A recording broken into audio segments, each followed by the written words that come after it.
YouTube, what is going on? My name is Sweat if you guys are new, and welcome back to another Apex Legends video. In today's video, we have not one, not two, not three, not four, but 11 tips for rank that's going to get you RP throughout the season, throughout this season, next season, the season after next season, the season after next season, next season. This is going to provide you RP for the long haul, okay? It doesn't matter what map. Doesn't matter if it's Olympus, Kings Canyon, World's Edge. When we get a new map, these tips will apply to rank no matter what throughout the duration of Apex Legends career. So you definitely don't want to miss this video. And if you are not already subscribed to the channel, make sure to do so. Drop a like at the end, only if the tips were helpful for you guys. And without further ado, let's hop into it. All right, so tip number one is going to be something I like to call delete the public match mindset. And what I mean by this is that first off, you need to stop pushing every single gunfire that you hear all over the map or in the distance. For example, if you've been playing ranked for a while now, you should know that the maximum kill points, which is kills and assists combined, is going to be 6. So that means if you get 7, it does not matter because the points are capped at 6. So therefore, if you can consistently put yourself in a position within the last zone or two with around 4 to 5 kill points, then you are living lavish, and it's pretty much a guarantee at that point that if you win the game, you will end the game with maximum KP. And let's get this straight before we move on with this video. I'm going to be referring to kill points as KP from now on, so just keep that in the back of your mind. Now, another pub mindset to delete is underestimating other enemies. Okay, we've all had those moments in public matches where we think to ourselves, oh, this is pubs, so the other players probably won't be the best, or they won't be that skilled.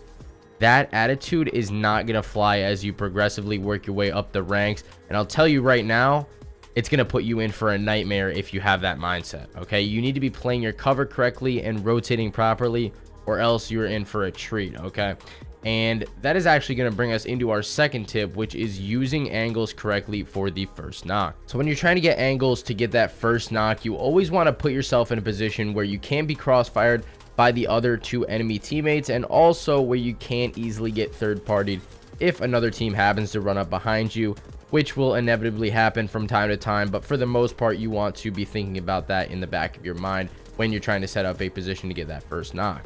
The reason that you're trying to get the first knock in the first place, okay, on the enemy team, it's so crucial, is that it opens up the opportunity to push the other enemies of that squad. And that's exactly what you're looking for when you enter a gunfight.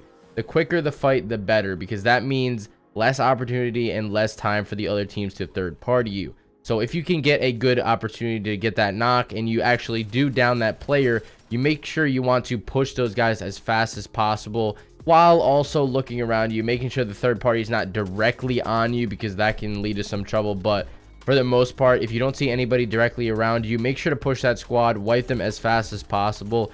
And the main thing that you want to try and do is make sure that nobody goes down on your squad, because if somebody does go down on your squad, you're going to be in for a world of trouble if a third party comes in with the Revenant Octane combo. Or even if they're not in Revenant Octane combo, it's pretty easy to win a 3v2 rather than win a full-on 3v3. So try to get that initial knock and then try to push those guys without anybody going down on the squad. That'll be huge for you in the long run. The thing you really want to avoid when trying to get that first knock is also extending too far out. Okay, so let's say you're trying to get an angle on some enemies and you extend too far out. You are the one that ends up getting knocked by 2 or 3 of the enemy team, and that's going to put you in a really bad position. That would honestly be the worst case scenario, and you're going to be leaving your team in a 2v3 scenario to fight for their lives, and it's usually not going to end well for them. So all right guys, so tip number 3 is going to be not chasing solos or full teams around the map.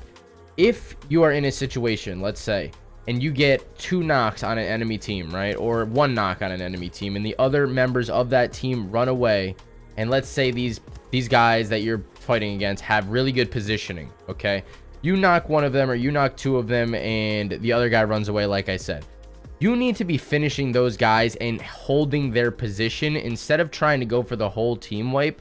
Kill those guys, loot their boxes, because inevitably at some point that third enemy teammate or the second and third enemy teammate, they'll be back for the banner. Okay, most of the time if an enemy dies, they'll be like, I need to get my banner, blah blah blah. So they're going to be trying to wrap around in a circle and go back to get that banner anyways. So the smarter option, rather than chasing them all the way around the map and having a chance to get third partied or losing your position in general, would be to just wait in that location, hide yourselves from the open environment, and then pop out once that person decides to come back for banner. And I'm not saying to just camp banners in the beginning of a game if you're not in a good position, but I'm talking about end game here.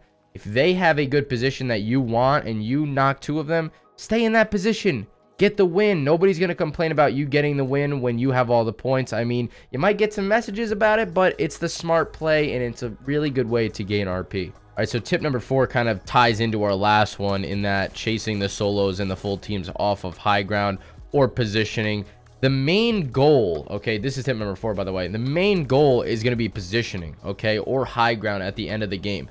Most of the time, the best position is high ground, but that's not always the case. What you want to be doing is always looking at your map and always looking at the teams that are alive, making sure to keep track of how many teams are alive. And if you can locate every single team that's left in the game during the final zone or 2, then you have a really good shot of winning the game if you can get the best position. And let's say you're heading into the final zone and there is 7 squads left, 6 squads left, or whatever, and somebody has your position. And let's say you're playing characters like Horizon or Pathfinder or such like that, that you can easily get to high ground. I would say contest high ground. Try to get the best positioning possible, because if you can end up wiping that team, you're going to be in for an easy road to the champion squad. Then you can, from high ground, just pelt down at enemies while they're rotating into zone, and it's going to be perfect for you guys. Now, tip number 5 is going to be something that every single squad has struggled with at some point or another, and that's going to be focusing on the ring timer and getting early rotations, okay? There's been a ton of times where my squad and I have been looting in zone for way too long, and you're going to get held out eventually. Once you progress higher in the ranks, teams are going to know that there's going to be teams stuck in zone, and they're going to be holding you out, and they have the massive advantage because you're ticking down health every second that you're staying in that zone. So I would highly recommend taking a look at that ring timer, planning out your moves before that ring timer goes up. And let's say if 2 squads are fighting in zone, just hold them out. Do not run into zone to third party that, because eventually you're going to get held out and it's just not going to be a good time. So make sure to always be looking at that ring timer, getting those early rotations. If you can get good positioning early on in the ring, then you're going to be set up for success. One thing that I do not recommend, though, is placing yourself directly in the middle of the next zone that's coming up, because then you're going to get focused by every single team that's left in the lobby, and that's not what you want. I would stay more towards the sides, the edges of the ring, and that's going to give you a better chance to win at the end of the game. All right, so tip number 6 is going to be patience is key, and this is an absolute huge one. Like I was saying earlier, guys, if you have maximum KP and you hear gunshots and you're in a really good position for end game, you're going to have to hold back and not push those enemies, because you're then giving them the chance, maybe a third party, to take your position and win the game. You need to be patient, okay? If you have good rotations, if you have good positioning, if you have max KP, if you have all the loot in the world, there's no reason to go pushing around the map looking for extra fights. Stay in that spot, get your points, and win the game, and you're gonna thank me later when you get that max RP, okay? You could play a perfect game, and this is gonna happen to everybody. You're gonna play an absolutely perfect game, like I said earlier, max KP, best positioning, best rotation, all the loot in the world, and you're gonna get impatient. You're gonna push out, and you're only gonna get 60 RP for that perfect game that you had, when you could have just won it if you were patient and stayed in your position. There's a big difference between 60 RP and plus 180. You want that 180 every single time, trust me. All right, so tip number 7 is going to be communication as a squad. It's absolutely crucial. If you guys need to communicate or practice your communication in general, I would hop into a couple pubs with the team that you're going to run rank with for the day or the session, and make sure your call outs are on point. Always be calling out shields, damage numbers, who's low, characters, abilities that are left, or character abilities that are on the board. If a Kraber's on the map, make sure to be calling out everything, okay? Like I always say, guys, more call outs are better than no call outs. You don't want to be just running into a fight, like a 1v3 fight, and not saying anything going down, and then your teammates have no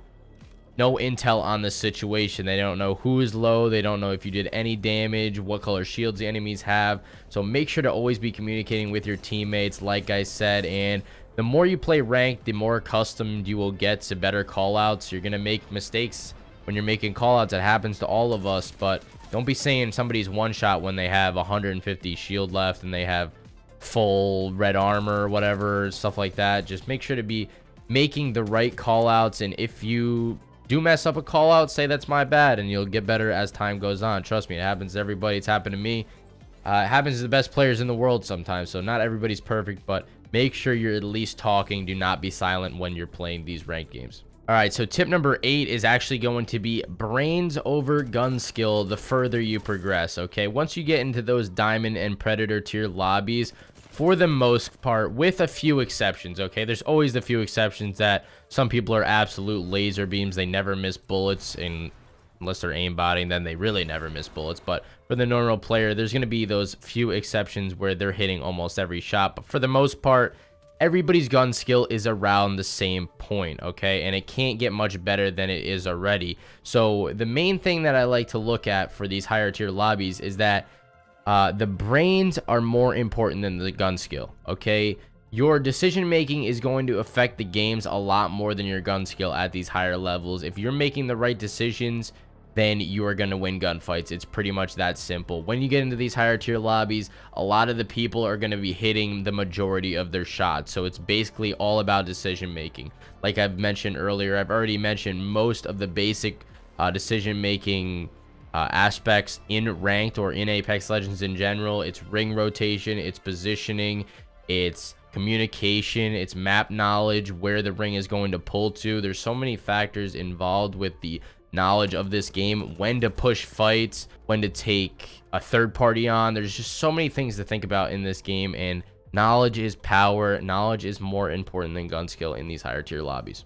All right, so tip number 9 is going to be using meta weapons. And what I mean by this is using the weapons that are the best in the game at the current split that you're playing ranked in. So right now it would probably be the Spitfire, the R301, the Volt, the R99, the Hemlock, weapons like that. And make sure you're using these weapons that you can hit shots with. This is not the time in rank to be experimenting with weapons like the 30-30 or the Wingman. If you're not good with that, make sure to stick with weapons that you can hit your shots with, because when a teammate of yours calls out that an enemy's low, or you're in a position where you need to clutch up and kill a person in a 1v1, you do not want to have a weapon that you're not confident with and you're not hitting your shots with. So make sure, even if you have to take a Spitfire every single game, if your accuracy is not the best but your decision making is there, take the Spitfire every game. Who the heck cares, guys? As long as you're getting points, and run whatever guns you're comfortable with. It's going to gain you RP in the long run. So tip number 10 is going to be for the solo queuers out there, and I'm going to be doing the solo to master series very soon, so stay tuned for that. But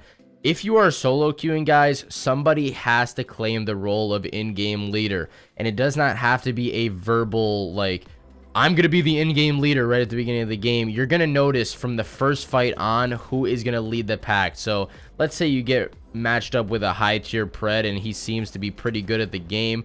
You might want to say, hey buddy, can you call out the decisions, because I'm not the best at this game, and I would like to follow your lead or whatever. And nobody's going to look at you any differently when you get that plus 189 at the end of the game, or plus 180. I don't know how many points exactly it is once you get into the higher tier lobbies, but if you have max KP and max points at the end of the game and you win the game, nobody's going to be like, wow, your in-game leader did all the work. You're a team. Everybody contributes. So make sure that somebody is making the calls. You don't want to be going into gunfights and being like, oh, should we push this? I don't know. Maybe we should pull it back. No, maybe we should go. Maybe we should pull it back. You don't want any conflict between the teams. So make sure that somebody is making the important calls when needed. And like I said, you don't have to say this out loud, but you're going to notice pretty quickly who wants to make the calls, and either you're going to let them make the calls or whatever's going to happen, but you definitely don't want to clash heads and be like indecisive about your pushes or your rotations or your positioning that you want and stuff like that when you're solo queuing. All right, tip number 11 is going to be confidence is absolutely key in these higher tier lobbies. And once you're ranking up, does not matter if you're in silver, gold, platinum, diamond, masters, predator, any tier in the game, you need to be confident in your abilities, okay? just because you rank up and you enter platinum for the first time and you're a hard stuck gold player the past seasons, do not be scared of your abilities. Believe in yourself, guys. And I've noticed a lot of people, even in public matches, where they're just like struggling with confidence, and when they get into a situation, they'll be shaking like crazy.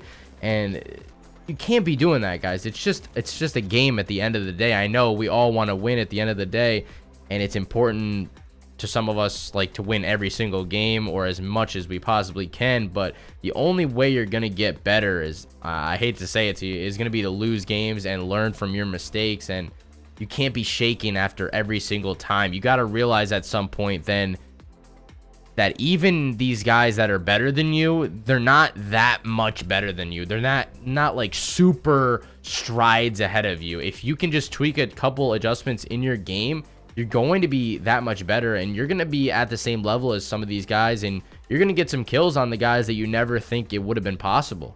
Okay, so be confident in your abilities and do not downplay yourself. Do not be nervous. Go into fights with the utmost confidence, and if you die, you die, but you got to be thinking at all times, I can kill this squad. I know I'm very confident, and if you want to push a team, just push a team. Get them out of the game, and don't be second guessing yourself, guys. And the last tip is kind of going to be a bonus one, and this is going to really apply to any zip lines, balloons, or portals, even on Olympus, for example.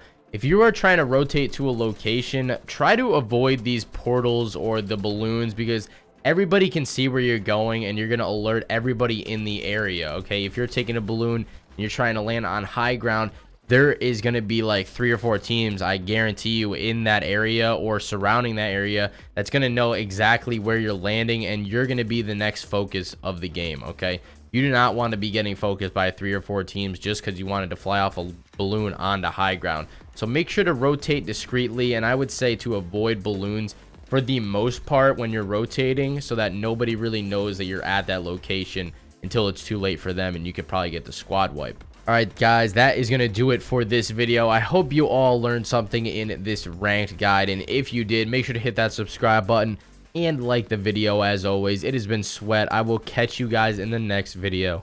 Peace out.